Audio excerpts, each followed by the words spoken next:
Saat Rasulullah tiba di langit ketujuh dan bertemu dengan Nabi Ibrahim, Rasulullah kemudian naik ke Sidratul Muntaha, yang merupakan akhir dari perjalanan Mi'raj Nabi Muhammad SAW.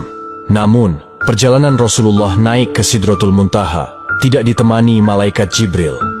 Malaikat Jibril menolak menemani Rasulullah naik ke Sidratul Muntaha dengan alasan batas kemampuannya hanya sampai di langit ketujuh. Jika malaikat Jibril memaksa masuk ke Sidratul Muntaha, maka ia akan hancur.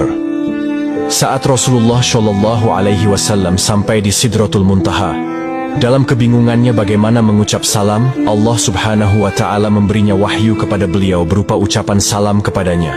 Kemudian Rasulullah SAW mengucapkan salam dengan kalimat At-tahiyyatul mubarakatush salawatuth thoyyibatu lillah. Salam sejahtera yang penuh barokah dan salam sejahtera yang amat baik adalah milik Allah Ta'ala.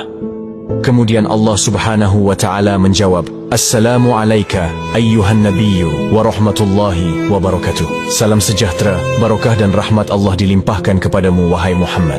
Kemudian Rasulullah SAW berdoa untuk kita, umatnya. Assalamu alayna wa ala ibadillahi sholihin. Kesejahteraan semoga terlimpah kepada kami semua hamba Allah dan hamba-hambanya yang soleh. Saat itu Rasulullah SAW menerima perintah dari Allah Subhanahu wa Ta'ala untuk umat Islam untuk mengerjakan solat 50 waktu dalam sehari. Selepas menerima perintah solat, Rasulullah kemudian turun ke langit ketujuh dan melihat Nabi Ibrahim sedang bersender di dinding Baitul Maqmur. Dilanjutkan turun ke langit ke-6 dan bertemu dengan Nabi Musa alaihissalam. Kemudian Nabi Musa bertanya, Wahai Muhammad, dapat apa engkau dari Allah tadi? Rasulullah menjawab, Aku mendapatkan perintah dari Allah untuk melaksanakan solat 50 waktu dalam sehari. Nabi Musa kemudian berkata, Wahai Muhammad, apakah engkau tahu jika aku memiliki umat yang sangatlah kekar dan besar, namun umatku tidak sanggup melaksanakan kewajiban itu? Lalu bagaimana dengan umatmu yang kecil? Kemudian Nabi Musa menyarankan Nabi Muhammad untuk kembali menghadap Allah meminta keringanan.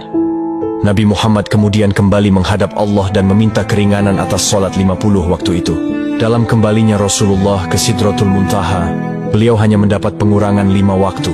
Dan pada saat itu, Rasulullah sampai 9 kali bolak-balik dari langit 6 ke Sidratul Muntaha untuk meminta keringanan dalam perintah solat tersebut. Sampai pada akhirnya Rasulullah menerima perintah solat hanya 5 waktu dalam sehari, kemudian turun dan menemui Nabi Musa. Dan saat itu juga Nabi Musa kembali menyarankan Rasulullah untuk kembali menghadap Allah meminta keringanan lagi. Namun Rasulullah enggan melakukan itu karena malu kepada Allah yang sudah 9 kali bolak-balik meminta keringanan.